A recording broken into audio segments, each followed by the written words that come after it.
Efésios 3, de 1 a 13.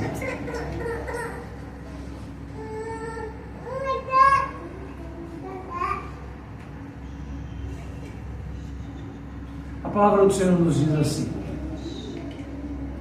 por esta causa eu, Paulo, sou o prisioneiro de Cristo Jesus, por amor de vós, gentios.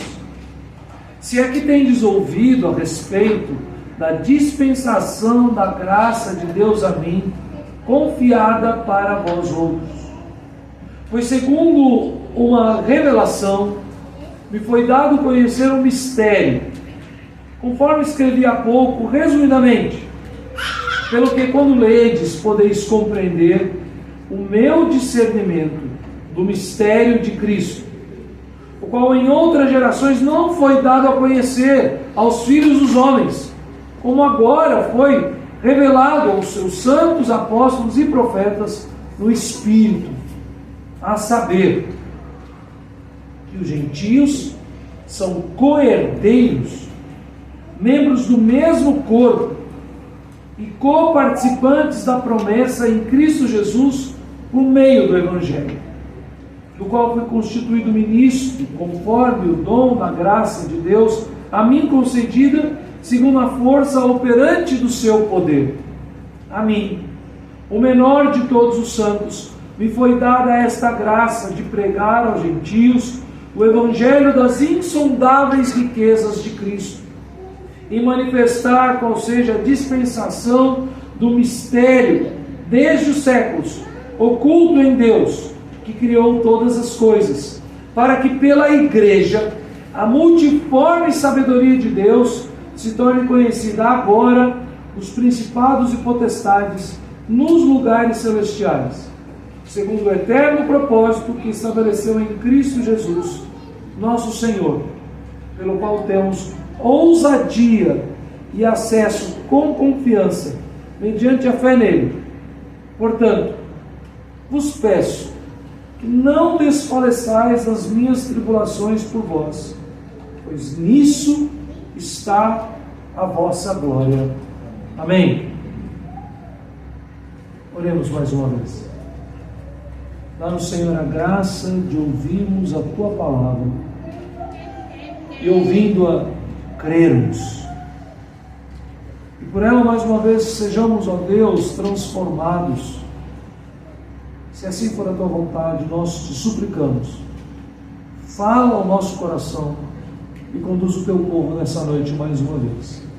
Em nome de Cristo Jesus. Amém. É muito comum, infelizmente, igrejas ao redor do mundo incorrerem no risco e no pecado de estabelecerem o seu ministério local, a sua vida e as suas seguranças e confianças em um ministério personificado de um só homem, de um pastor, de uma igreja local.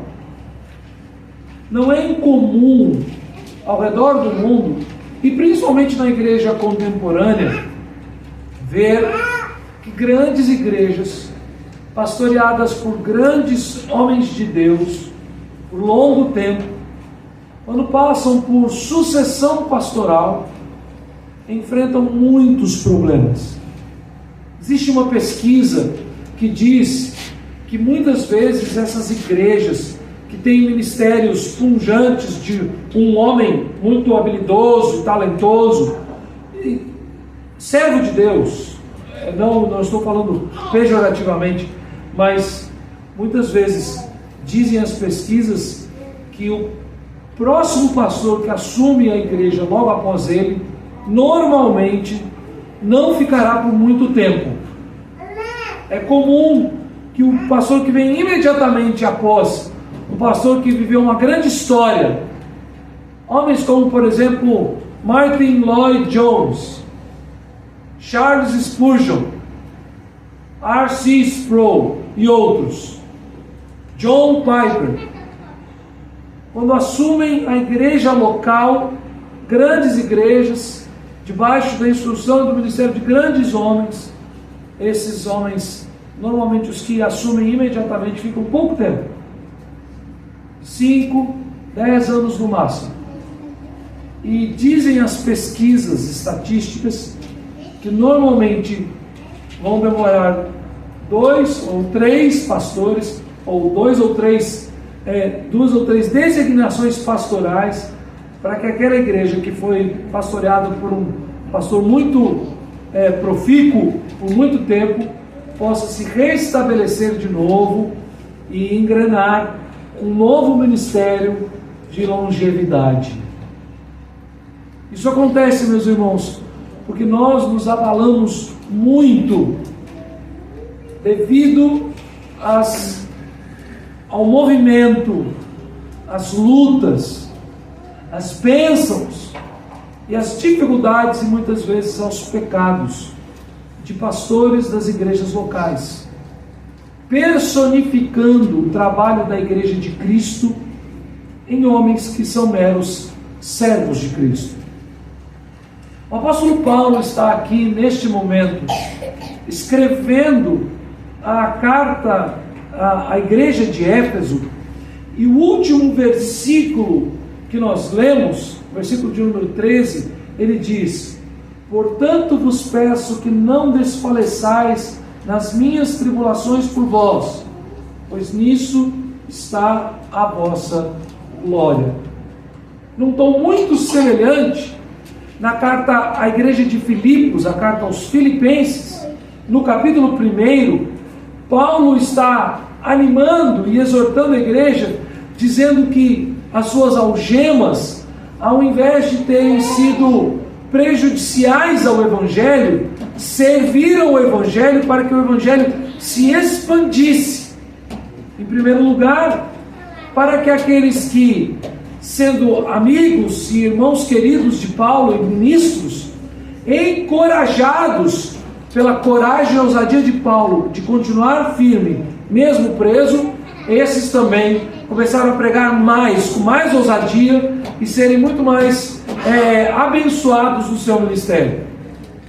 Em segundo lugar, ele disse que os seus inimigos, aqueles que se levantavam em oposição a Paulo, querendo colocar peso, dor sobre as algemas de Paulo, pregavam mais. E Paulo diz: que me importa se de fato eles estão pregando a Cristo? Aqueles que achavam que estavam fazendo mal, estavam na verdade fazendo bem. Em terceiro lugar, Paulo fala no primeiro capítulo da carta aos Filipenses, que pelo fato dele estar preso em Roma, por causa do Evangelho de Jesus Cristo, toda a guarda pretoriana, ou seja, a mais alta elite do exército romano, conheceu e ouviu falar sobre Paulo, sobre as suas cadeias em Cristo, e tendo eles contato com Paulo, eram evangelizados pelo apóstolo Paulo.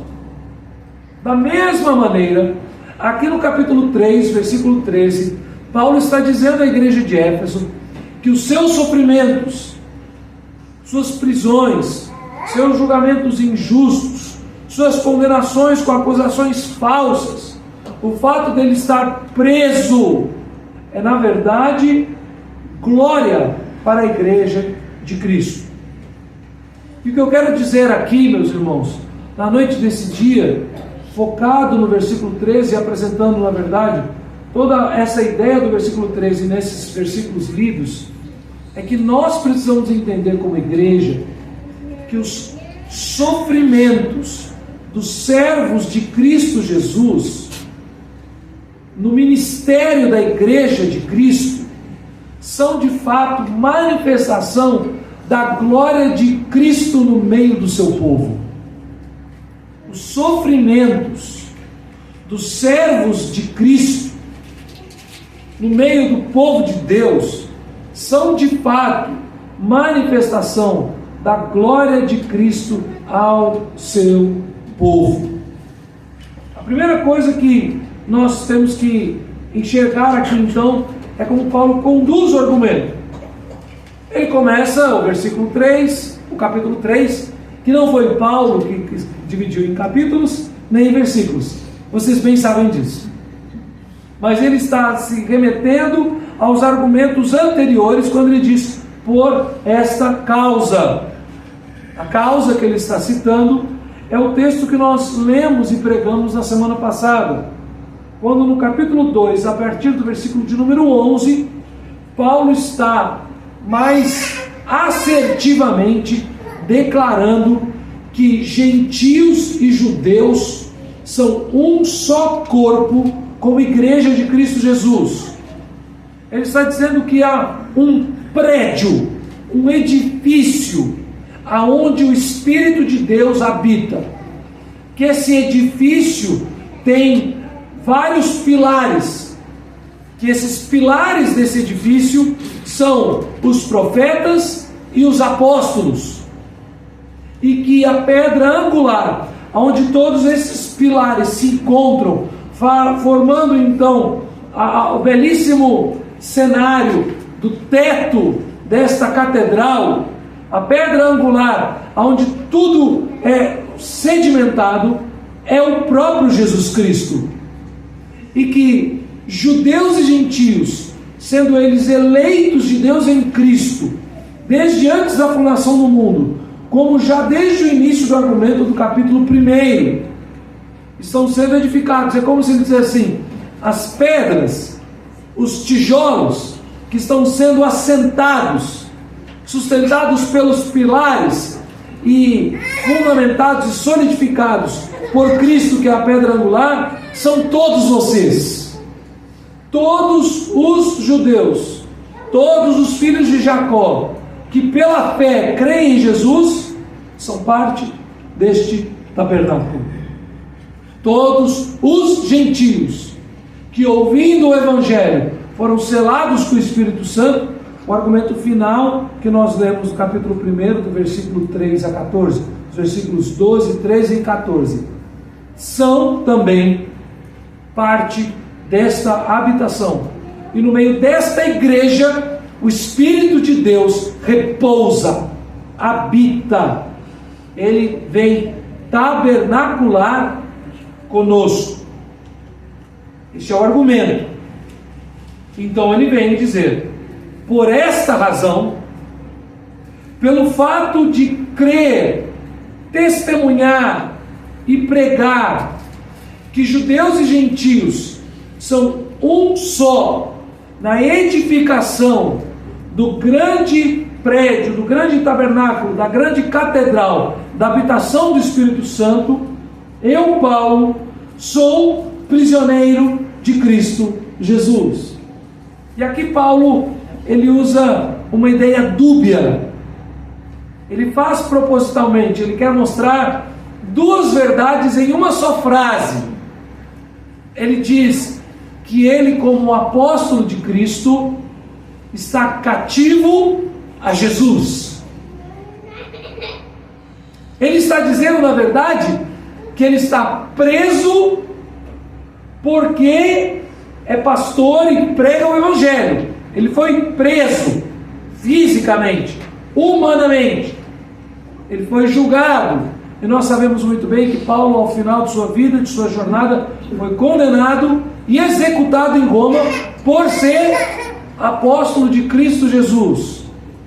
O grande argumento da condenação do Império Romano contra os cristãos, usado também contra o Paulo, era esse: que Jesus Cristo é para os cristãos o Senhor, o Kyrios. E a expressão Kyrios, que é o Senhor soberano, o mais alto governante, o dono de todas as coisas, ela era dedicada ao imperador romano.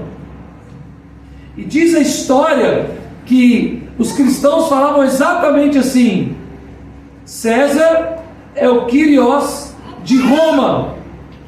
E nas palavras do apóstolo Paulo, nós ouvimos que Jesus é o Kyrios do universo.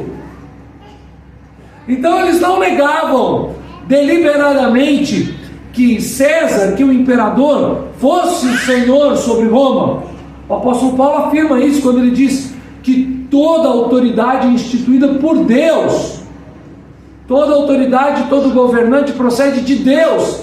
Então, sem dúvida, Deus colocou imperadores para reinar sobre Roma. E naquele domínio, eles eram Kyrios. E na linguagem portuguesa, nós podemos dizer com K minúsculo. Mas ao final, quando questionados, todo cristão respondia: o Kyrios, o Senhor do universo, é o Kyrios sobre a minha vida.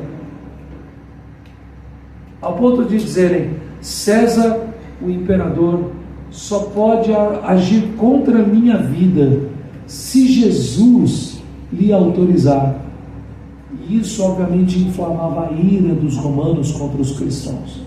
Por isso foram eles perseguidos por mais de 3 séculos.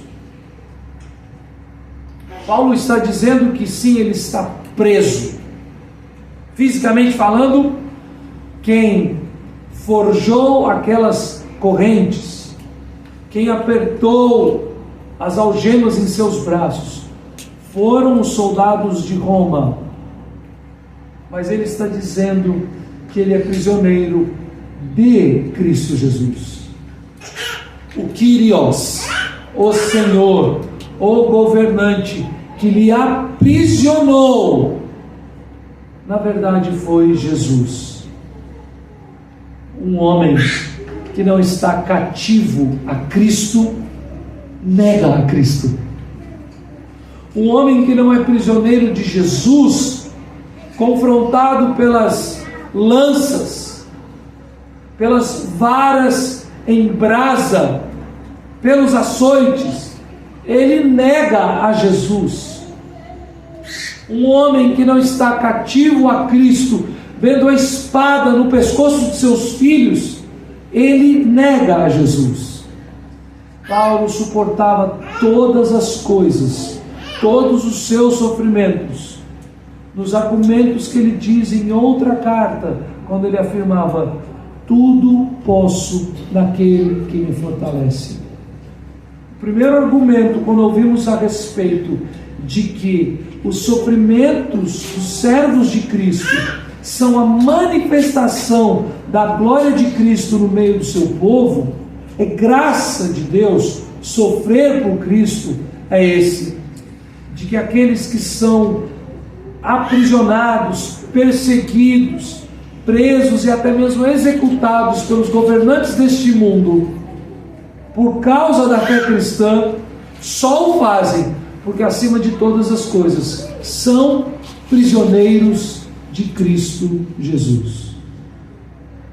A segunda coisa que ele diz é que ele é prisioneiro de Cristo Jesus por amor de vós, gentios.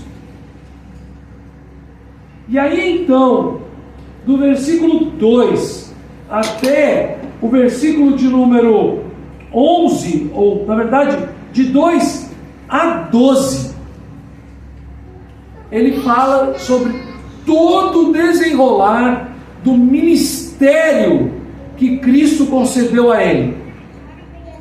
Mas a palavra que ele usa aqui não é especificamente ministério.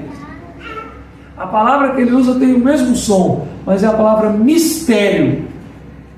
E eu já disse aqui nos outros domingos à igreja, e repito, que a palavra mysterion, no grego, ela tem o sentido oposto que a palavra mistério no português. Quando nós falamos sobre um mistério na língua portuguesa, falamos sobre algo que nós não entendemos, que desconhecemos, incompreensível, que lemos, mas não conseguimos decifrar. Na língua grega e no uso do Novo Testamento, mistério é algo que foi escondido, que estava oculto, mas agora está claro. A ideia de mistério para o Novo Testamento é algo que está revelado. E Paulo então vai falando sobre essa ideia. Ele diz já no versículo 1, ele diz no versículo de número 2, me foi dado a conhecer o mistério. Perdão, versículo 3. Aqui desalinhou o meu papel. Perdão. Versículo 3, ele vai dizer: me foi dado a conhecer o mistério. Depois, no versículo de número 4, ele vai falar sobre o seu discernimento do mistério de Cristo.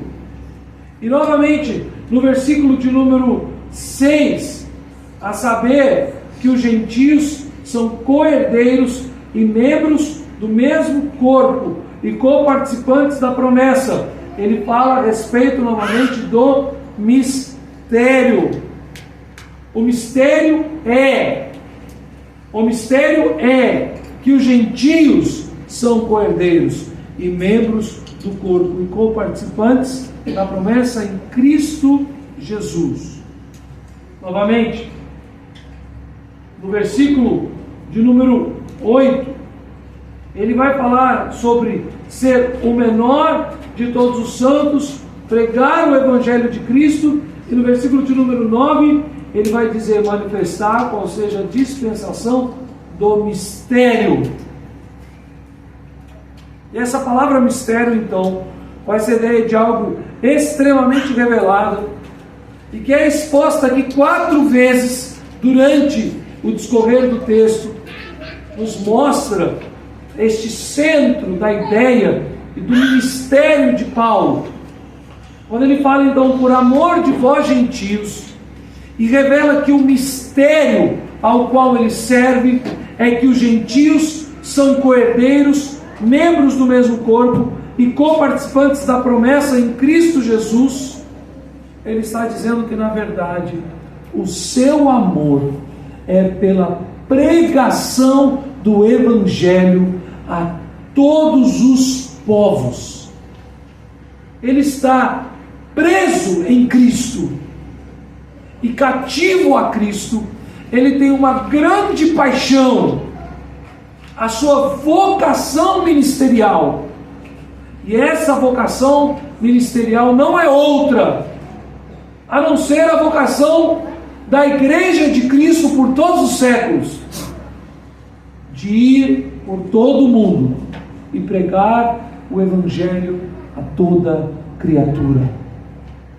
O apóstolo Paulo tem este entendimento, e ele diz a respeito do entendimento do seu ministério, falando no versículo 2: se é que tendes ouvido a respeito da dispensação da graça de Deus a mim. Ou seja, há uma porção especial da graça de Deus sobre a vida daqueles que são chamados para a pregação do Evangelho.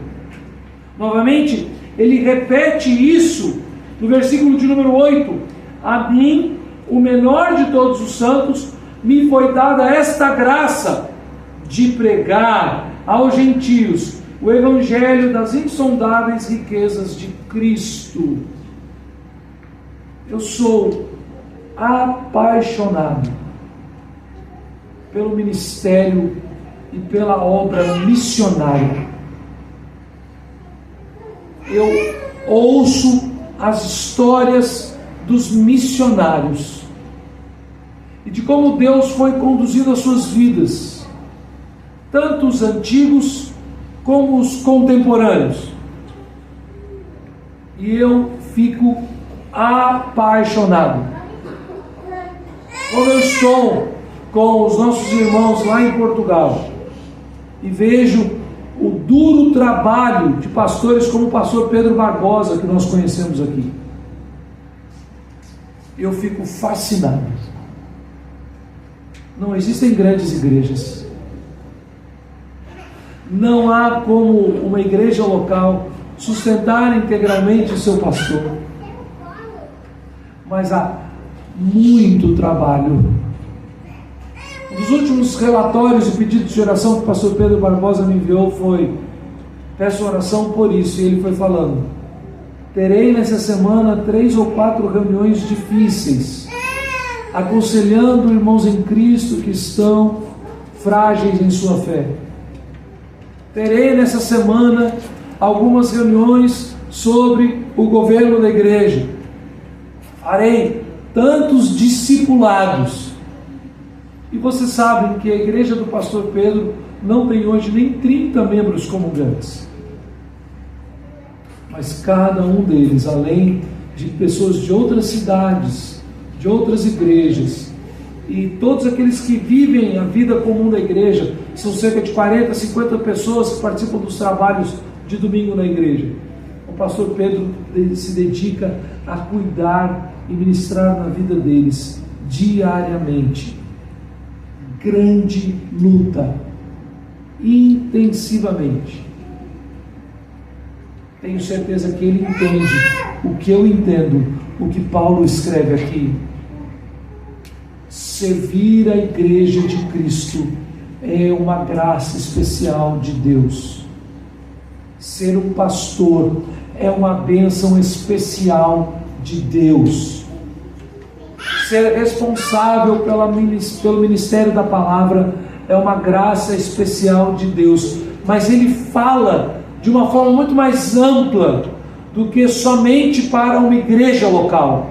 Ele diz que este amor é pelos gentios, que o mistério revelado a ele é em favor dos gentios, que o discernimento que ele tem a respeito do mistério de Cristo é revelado em favor dos gentios, que ele tem a graça de pregar o evangelho das insondáveis riquezas de Cristo aos gentios. Paulo está dizendo que ele, judeu de judeus, hebreu de hebreus, criado e educado aos pés de Gamaliel, mestre da lei, autoridade entre os judeus, recebeu de Deus uma dádiva especial de sair do meio do seu povo, de deixar a sua parentela e de ser cumprimento vivo das promessas pactuais de Deus ao próprio Abraão. Foi Deus que disse isso a Abraão: vai, sai de sua casa, da sua parentela, e vai para a terra que irei enviá-lo. Em ti serão abençoadas todas as nações. Paulo é filho na fé de Abraão. Paulo é herdeiro sanguíneo da linhagem de Abraão. Paulo faz parte do povo de Deus, dos filhos de Jacó, Israel, Jacó, neto de Abraão. E ele agora vai às nações, aos gentios, a todos os outros povos que não são judeus. É interessante quando fala gentios, e a gente lê muitas vezes no Novo Testamento e cria essa ideia. Ela é verdadeira, mas às vezes eu acho ela muito limitada, como se houvessem dois grupos, judeus e gentios, judeus e gentios. Então a gente lê sobre isso, essa disputa entre judeus e gentios na igreja de Roma, judeus e gentios na igreja de Éfeso, judeus e gentios lá na Galácia, nas igrejas da Galácia. E nós achamos que são dois grupos, como se fossem dois lados de uma mesma moeda. Não, é como se nós tivéssemos judeus, um pequeno grupo, e gentios, todos os outros grupos étnicos de toda a face da terra. Judeus e brasileiros, judeus e canadenses, judeus e chineses, judeus e húngaros, judeus e senegaleses, judeus e norte-americanos, judeus e mexicanos, judeus e bolivianos, judeus e australianos, os aborígenes e os colonizadores, judeus e todo o resto do mundo. E Paulo está dizendo: me foi dada a graça de pregar o evangelho, que já é uma graça insondável, maravilhosa. Como eu disse, todo pastor recebe uma bênção especial, mas Paulo está dizendo: foi dada a graça à igreja de Cristo e aos pastores dessa igreja, de serem celeiros missionários para o mundo e pregarem não só para os de dentro, mas muito mais para os de fora. Não só para judeus sim, eles fazem parte da aliança com Deus. E todo filho de Israel que se converte a Cristo Jesus demonstra pela fé ser filho de Abraão. Mas todos aqueles que não eram filhos de Israel e professam a fé em Jesus também demonstram pela fé serem filhos de Abraão, são co-herdeiros, co-participantes. Então, meus irmãos, quando eu olho para Portugal, para o Japão, para a Nova Zelândia, para Angola, para Moçambique, para o Canadá, para o Chile, para a Argentina, eu olho para essas pessoas e digo: ali estão também os co-participantes, co-herdeiros da promessa eterna de Deus em Cristo Jesus. Que graça maravilhosa é para a igreja pregar a todos os povos, sofrer em favor de Cristo, aprisionados a Cristo Jesus. Meus irmãos, a paixão de um homem não pode mover uma igreja, mas aquilo que Deus ama precisa mover os afetos desta igreja. Quando Paulo está falando então a respeito da compreensão de uma revelação especial, ele está falando para a igreja nessa noite que nós também precisamos compreender de maneira especial, sobrenatural, aquilo que é o desejo de Deus desde o momento que ele disse: haja luz e houve luz. De que nós sejamos salvos pelo Evangelho, que nós possamos nos chegar aqui nessa noite como eleitos do Senhor, que nós sejamos povo de Deus, igreja de Cristo Jesus, para, amando a Cristo acima de todas as coisas, amarmos a todos os outros povos, nações e etnias como a nós mesmos. E isso, meus irmãos, envolverá grande sofrimento. A primeira coisa que acontece na vida de um missionário é que ele deixa a sua casa e vai. Ele deixa o conforto da igreja local e vai. Ele abre mão de carreiras promissoras e vai.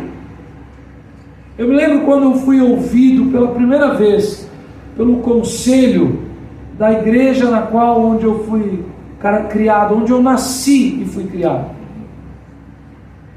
E alguns presbíteros ali naquela noite, porque eu tinha grande consideração e ainda tenho, alguns deles nem vivos mais estão, me perguntaram ali naquela reunião: não existe mais nada que você possa fazer de sua vida?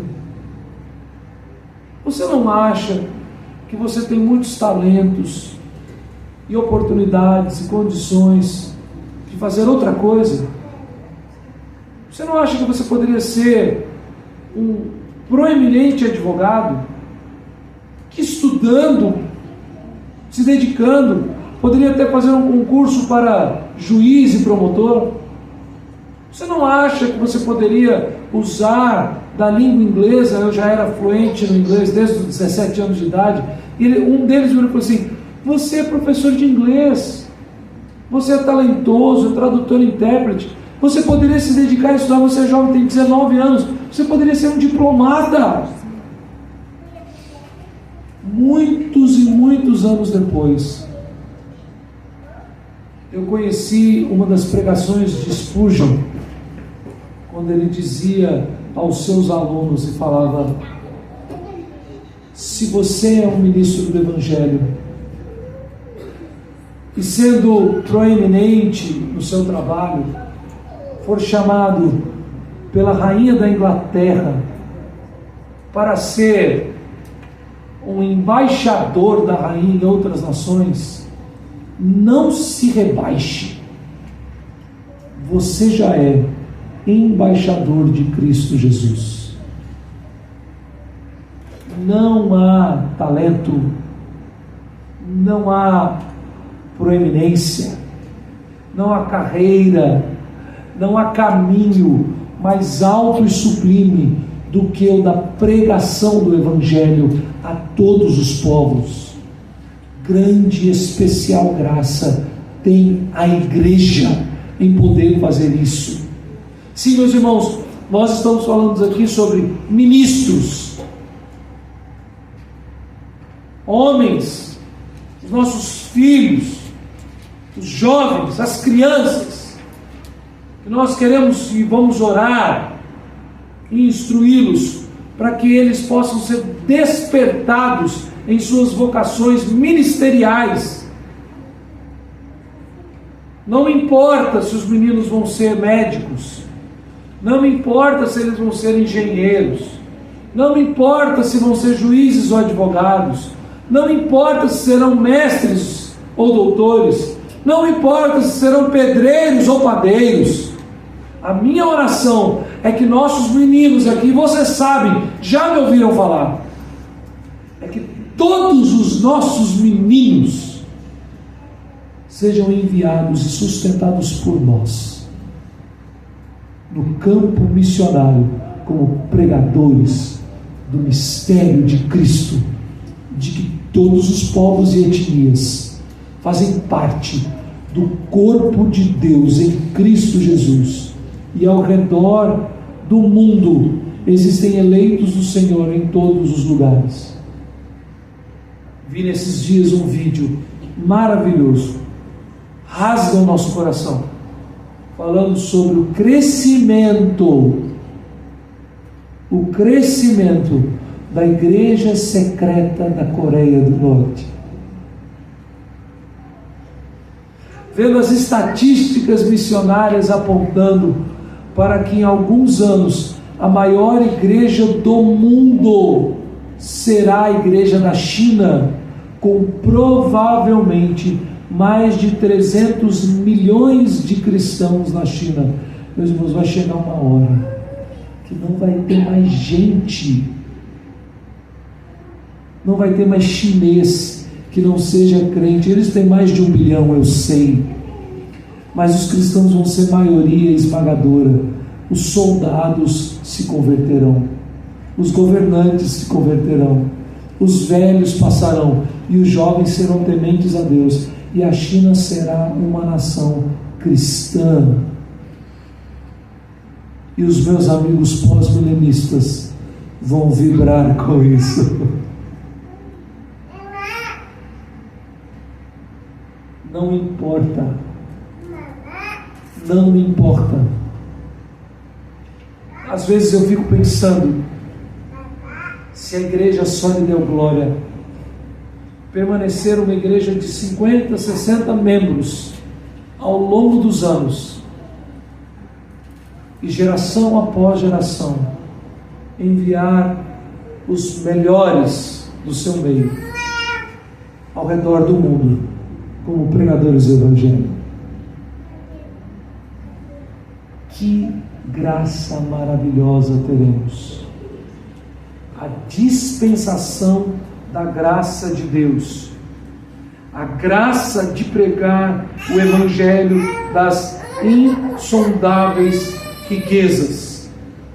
E aqui nós estamos ainda no versículo de número 9, e hoje eu não vou chegar ao 13. O que precisamos dizer nessa noite é que ser cativo a Cristo tem relação direta com o ministério da pregação de Deus, da pregação do Evangelho de Deus. Sofrer por Cristo é graça, e este sofrimento só existe na vida dos crentes para que o Evangelho avance a todas as nações. Esses são os 3 pontos essenciais da mensagem dessa noite. E o alicerce desta mensagem é essa: se sofrer por Cristo é um privilégio, se amar as nações é a graça de Deus, se estar preso a Cristo é a dispensação especial da revelação do seu mistério para a pregação às nações, de que maneira esta igreja local que ouve isso nessa noite deve responder, dando cada novo passo para ser uma igreja local.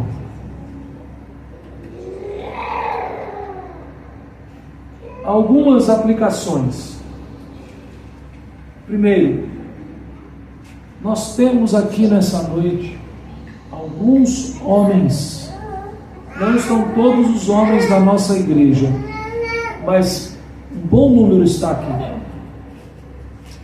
Vocês que são homens, chefes de família, e são membros em plena comunhão com esta congregação. Vocês serão chamados para o presbiterato e diaconato desta igreja. Não fujam. Orem. Se preparem.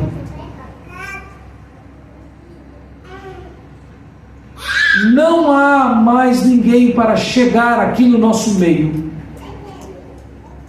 para que a gente possa dizer, não, olha, talvez a gente ainda não tenha nenhum presbítero aqui nessa noite, mas ainda, olha, vai mudar de São Paulo para cá, de Natal para cá, vir da Inglaterra para cá, um homem que já é presbítero, aí ele vai poder ajudar o pastor Ludier.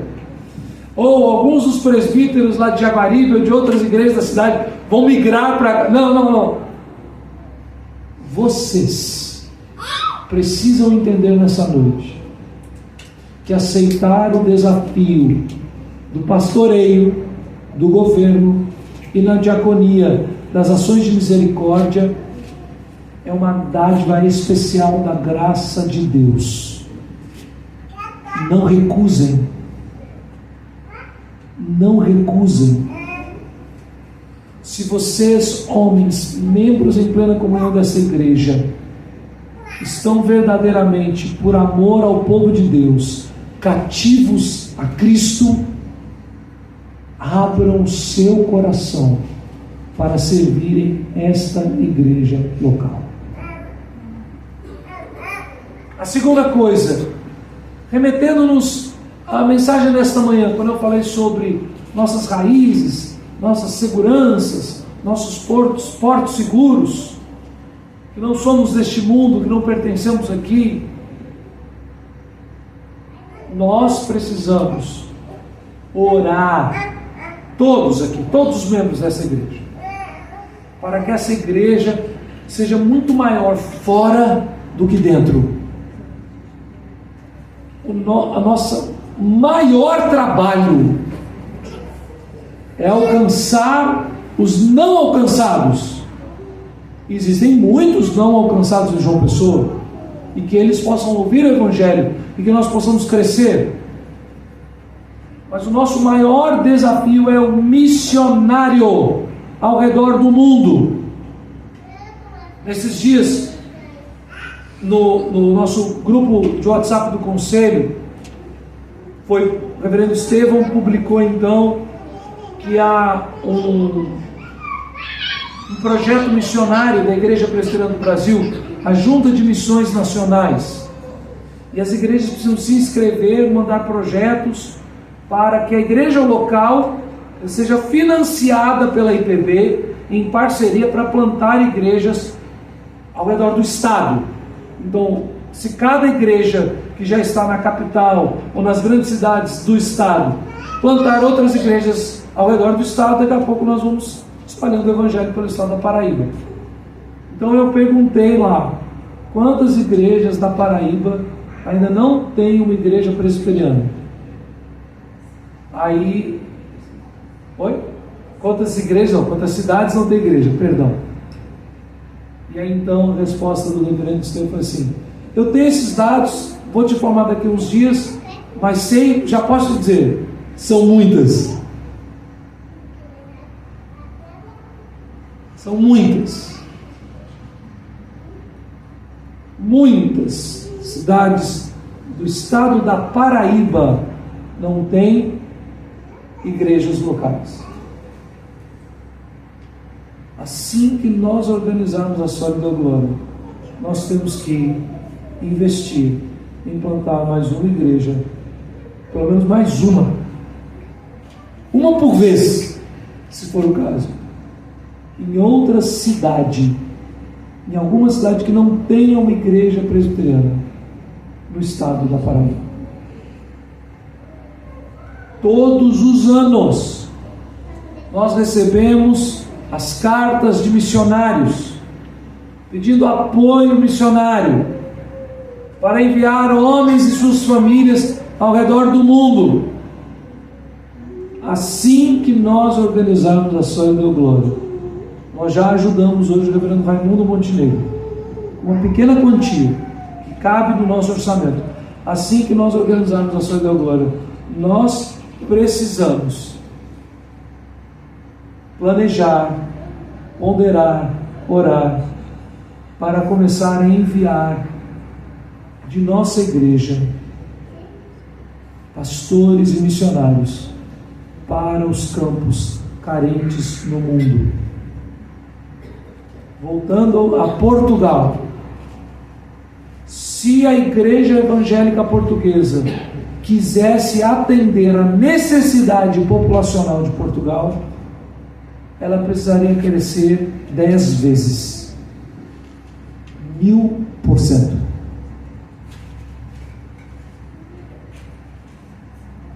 Em terceiro lugar,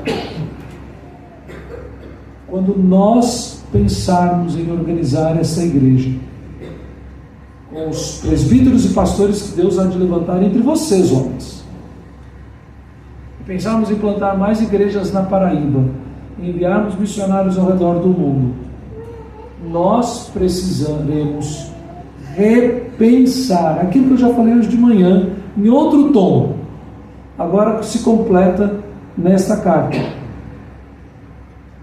Tudo aquilo que contribuímos para a igreja local. Nós precisaremos repensar não só os gastos mensais da igreja, mas nós precisaremos pedir ao Senhor graça para que possamos ampliar a nossa contribuição e o nosso trabalho em favor do trabalho da Igreja de Cristo Jesus. Porque não há nenhuma tribulação que possamos passar que não seja para a glória de Cristo e a glória da Igreja. Porque não há nenhum cativeiro ou privação que possamos enfrentar que não seja, na verdade, a manifestação de nossos corações cativos a Cristo. Porque não existe nada que façamos em toda e qualquer instância que não seja de fato ministério da dispensação da graça de Deus através dos seus servos. Porque tudo aquilo que fizermos e todo sofrimento que pudermos suportar e toda obra que nos dedicarmos a ela é, na verdade, a glória de Cristo Jesus presente no meio do seu povo. Queremos a glória de Cristo em nós. Queremos a glória de Cristo nesta igreja. Queremos a glória de Cristo em todas as nações do mundo. Não é proposital. Mas quando eu leio que as tribulações do servo de Deus, nas tribulações do servo de Deus, está a glória da igreja, eu não posso deixar de pensar que nós escolhemos já há um ano atrás que o nome que representa a nossa igreja é Soli Deo Glória. Esse sofrimento, as privações, as lutas e as afrontas contra os servos e ministros de Cristo, contra a igreja de Cristo Jesus, são a glória de Cristo no nosso meio, que seja Ele glorificado em nós e por meio de nós. Que Deus nos abençoe.